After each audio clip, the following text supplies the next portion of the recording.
आप तक खबर पहुंची गई होगी कि नेपाल के संसद भवन में आग लगा दी गई है। प्रदर्शनकारियों ने नेपाली संसद पर धावा बोल दिया। यह घटना प्रधानमंत्री केपी शर्मा ओली के इस्तीफे के कुछ ही मिनट बाद हुई। क्या आपको पता है कि संसद भवन को बनाने में कितने रुपए खर्च हुए हैं? दरअसल यह वही संसद भवन है जिसका निर्माण नेपाल में संघीय प्रणाली लागू होने के बाद विशेष रूप से विधायी कार्यों के लिए किया गया था। अब जब यह भवन आग की चपेट में आया है तो ये सवाल उठने लगा है कि आखिर इस पर कितना खर्च आया था।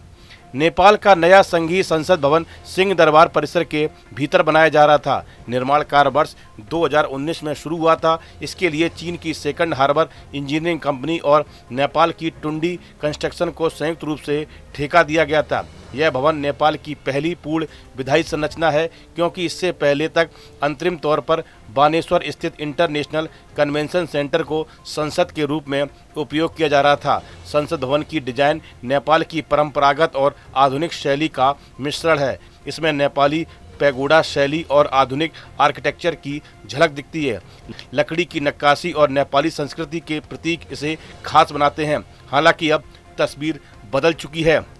सरकारी दस्तावेजों के अनुसार इस भवन की शुरुआती लागत लगभग 5 अरब नेपाली रुपए तय की गई थी, लेकिन जैसे जैसे काम आगे बढ़ा निर्माण सामग्री की कीमतें बढ़ती गईं, डेडलाइन बार बार बढ़ाई गई और प्रोजेक्ट में लगातार देरी होती रही। इन सभी कारणों से लागत में 560 मिलियन नेपाली रुपए की अतिरिक्त बढ़ोतरी हुई। नतीजा यह हुआ कि संसद भवन की कुल अनुमानित लागत बढ़कर 5.802 बिलियन नेपाली रुपए तक पहुंच गई। भारतीय रुपए में यह कीमत 3600 करोड़ के करीब है। संसद भवन के बाहर जो हरा भरा गार्डन था वहां अब जला हुआ सामान बिखरा हुआ नजर आ रहा। इसका निर्माण अभी भी चल रहा है। इससे पहले संसद भवन में विधायी कामकाज चलता था। बहसें, कानून बनाना और राजनीतिक दलों की गतिविधियां होती थी। बाहर सुरक्षा बल मौजूद रहते थे, लेकिन माहौल सामान्य रहता था। हालांकि अब संसद परिसर में तोड़फोड़ और आगजनी की घटना के बाद लोगों ने कुर्सियां, टेबल, दस्तावेज और इलेक्ट्रॉनिक उपकरण जलाकर खाक कर दिए। संसद की दीवारों और कमरों पर धुएं और जलने के निशान दिख रहे हैं। पूरी इमारत अराजकता और हिंसा के बाद खंडेर जैसी हालत में। सुरक्षा बलों ने चारों तरफ बैरिकेड लगाए हैं और भारी पुलिस तैनात की गई, लेकिन उसका कुछ असर होता नहीं दिख रहा। नेपाल सरकार द्वारा देश भर में सोशल मीडिया पर लगाया गया बैन इस विरोध की सबसे बड़ी वजह बना। यह बैन सोमवार को लागू किया गया, जिससे जनता में भारी आक्रोश फैल गया।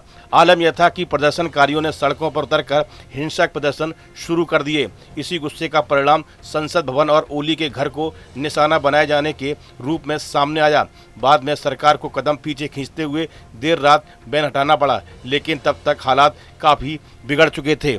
इस वीडियो में फिलहाल इतना ही। आप बने रहिए न्यूज नेशन के डिजिटल प्लेटफॉर्म के साथ। जहां भक्ति है हर शब्द में, कथाओं में छुपे हैं दिव्य रहस्य और ज्योतिष देता है जीवन को दिशा। धर्म से जुड़ी हर बातों को जानने के लिए हमारे चैनल स्तुति को सब्सक्राइब करें। चैनल पर जाने के लिए इस लिंक पर क्लिक करें।